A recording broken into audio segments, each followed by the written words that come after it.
Am I the a-hole for refusing to apologize to my brother?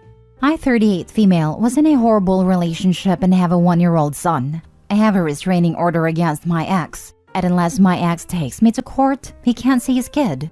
My family know most of what happened, and they say they're on my side.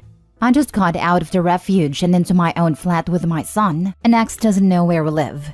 My brother, 40 male, was helping me move some stuff, and so we talked, and he kept asking, so, how does ex see his kid? Me, being dumb and not putting 2 plus 2 together, told him there's a form, it's free, and he needs to take me to court. If you worked out what my brother did next, yay, have a cookie, cause I was so blindsided that a family member would tell my ex exactly what form and what to do. I did double check that he didn't give my address, and the reply wasn't present, shaming me really for checking on our safety. Also triggered panic attacks and PTSD. So I sent my brother a message the next day explaining how hurt and angry I was, asking why he did that. First he tried to gaslight me saying I asked him, then changed to, a kid needs a dad. I flipped out and said for the countless time that he pulled a knife on me and was answered that it was only against me and not my child, the argument's not the knife, that a baby doesn't disappear because there's an argument. The same ex that made social services want to put my baby in care, making me flee my home and live in a refuge 6 months, he says needs to be in a baby's life. Now he's not talking to me apparently, and my mom wants me to apologize to him because I yelled at him in text. I honestly want nothing to do with him. If that's his idea of support, I don't want it. But on the off chance I'm an a-hole for not apologizing, please let me know. P.S. This post will be shared with all relevant members as my words, tears, and breath are being wasted. And I keep being blamed for reacting to something that affects mine and my son's whole life. I get things muddled in my head sometimes, so if it doesn't make sense, also let me know. Also, yes, it is a breach in the non-molestation because he did it through someone else. I've collected a few breaches and reported them all, but because this one is through my brother, I bet 100% know that he will not admit / lie or whatever. Not to get involved now. I just got a letter from court. Not the a-hole. Your brother is a literal danger to you and your child and should be cut out of your life immediately. Shame on him for failing to protect his sister and nephew. What a disappointing garbage human. Thank you. I feel like I'm going mad as I'm being repeatedly told to apologize. I don't need any of these people really. I would not only not apologize, but I would cut your brother out of your life. He is a danger to you and your children by supplying information to your abusive ex. Tell your mother you will cut her off too if she continues to take his side. You need to take a stand, OB, otherwise your ex will end up on your doorstep one day. The brother is also a whiny, bratty baby who runs to tell mommy that his sister shouted at him through text, and mommy is trying to save his hurt feelings by making his sister apologize, even though he has now put her life and her son's life at risk. Grow up, brother. You're a brat. If anything happens to your sister, I hope you get charged as an accessory to the crime. Your brother violated your trust and put you and your child in danger. If anything, he should apologize to you for staying in touch with your horrible ex and knowing that is dangerous, telling him how to get visitation with his child. Now you know you can't trust your brother not to have your best interests at heart. You should go low contact with him, not a-hole. The mother is also toxic and should be cut out, and any other family members that will take their side, including her dad if he's still married to the mom. They're willing to let OP croak in order for this man to have access to his kid that he is also a danger to. It's messed up. Next story. Am I the a-hole for not letting my niece keep her old bedroom? My brother and his family had to move to a different city because of their son's medical needs. I actually owned a house they live in, but I didn't need that much space at the time I inherited it, so I let my brother's family live there. Since they were moving, my wife and I thought now would be a good time to move into the house ourselves. My brother's teenage daughter really did not want to move and go to a different school, so she asked instead to stay with us. We talked about it and agreed to it, so long as she didn't get into trouble and helped around the house. We also told her she would have to use the office downstairs as a bedroom instead of keeping her upstairs bedroom. There are only 3 bedrooms upstairs. My wife and I would be using the master and the other 2 bedrooms would be for our 2 kids, female 8 and male 4. She was not happy about it because the office is not as good as the upstairs bedrooms. Which truthfully is true. It is smaller and does not have an attached bathroom like the bedrooms upstairs. It also has less natural sunlight, so it can feel a little like a dungeon.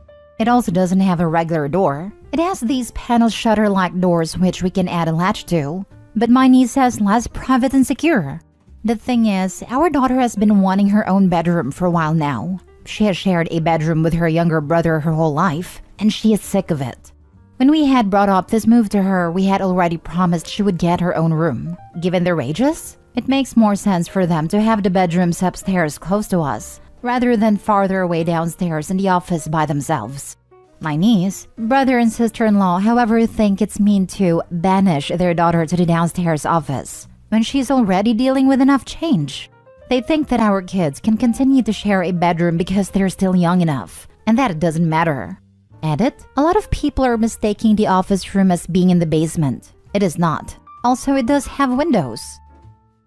Now for the comments. Not a-hole. Your children are still young enough to need to be on the same floor as you anyway, for safety and comfort reasons.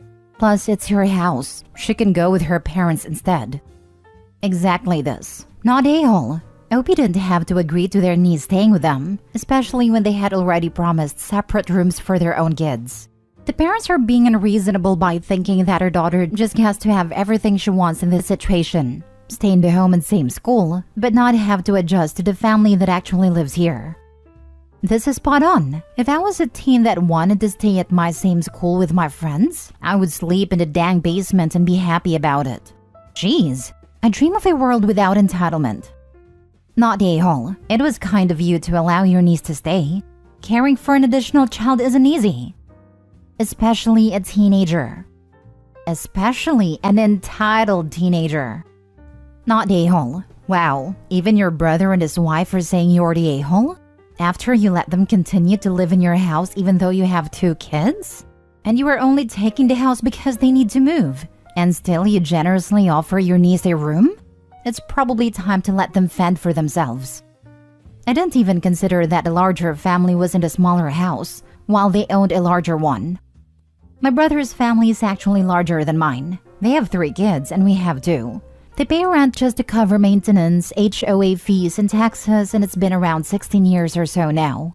I don't know what they were expecting when they first planned to move, but I have made it clear to them that we would be living in the house permanently. Now for the mini update.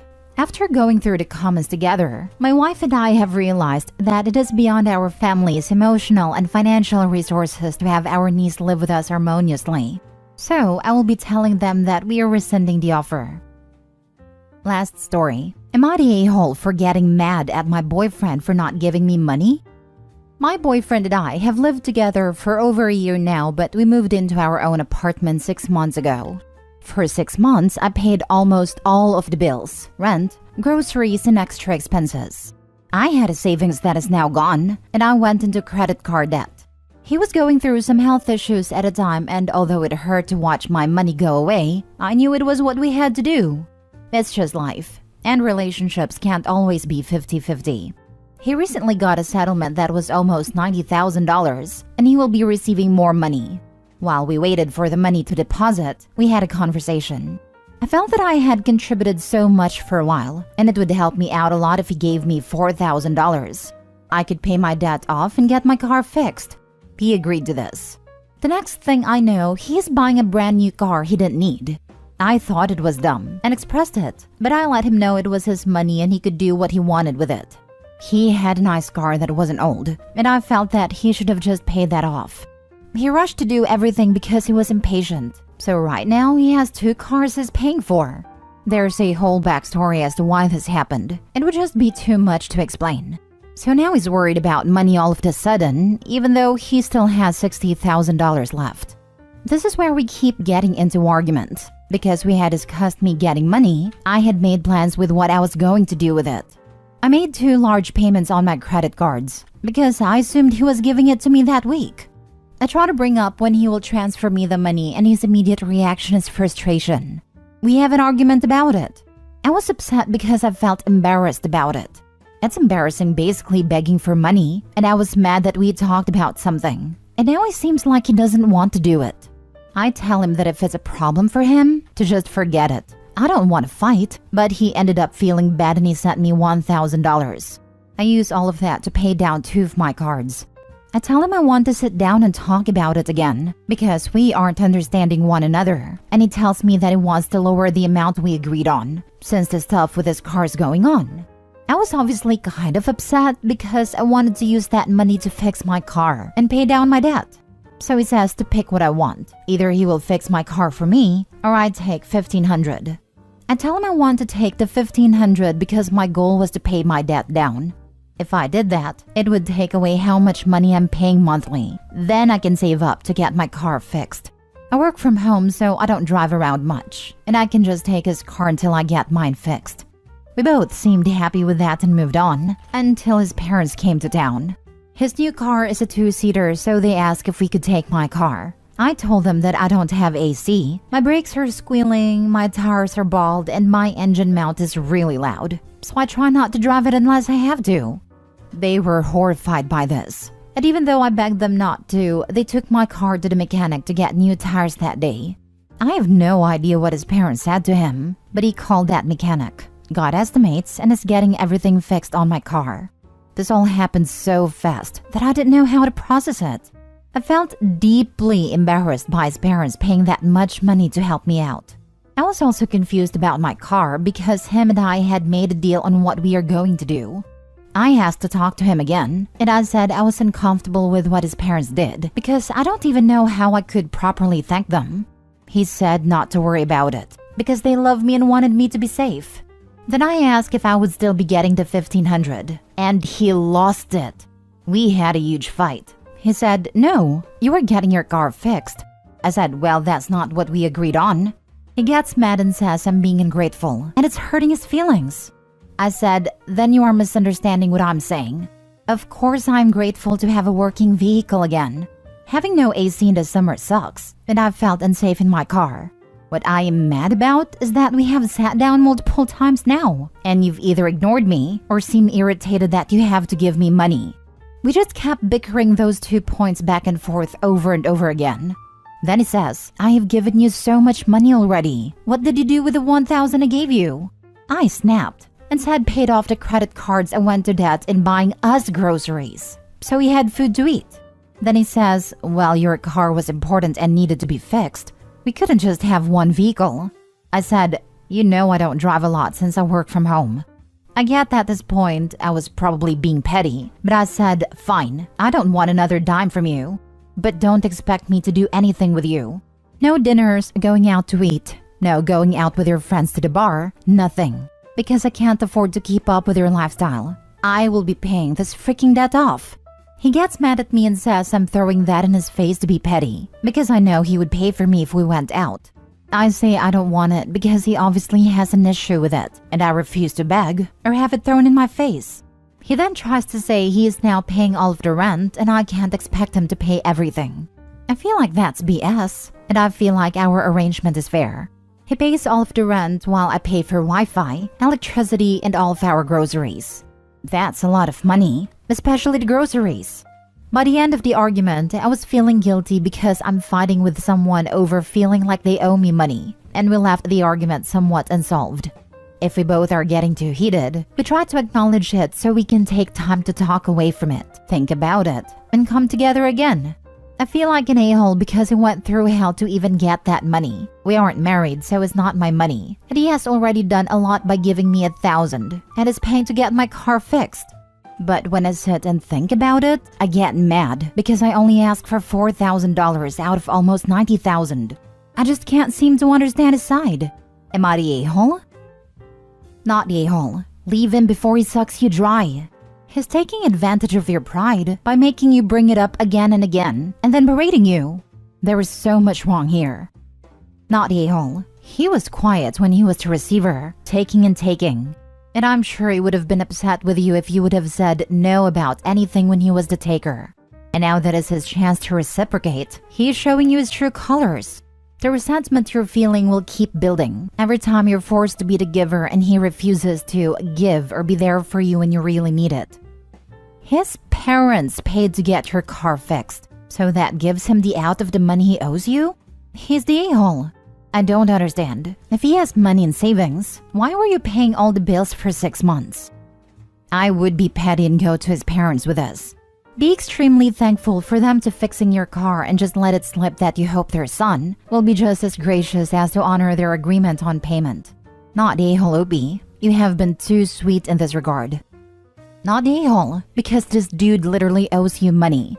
He was happy to use you when he was hurting for cash, but now that he's flushed, he's painting you as some sort of gold digger and refusing to acknowledge the cash you put up to float him for 6 months.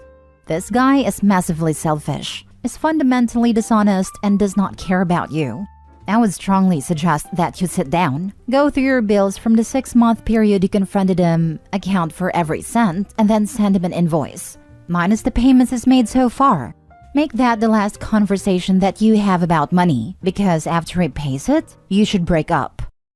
Also, when, not if, he refuses to pay what he owes and tries to start another argument about it or to guilt/gaslight you into thinking it's you being petty or money grabbing, walk away and end it right there. Then take him to the small claims court to recover the money he owes you. Believe me, OP, if you keep letting this go, it will become a pattern for him for the entirety of your relationship. He owes you money, and you're in debt because of him. I know you felt it necessary at the time, but now he's got the funds to repay you. He is refusing to do so.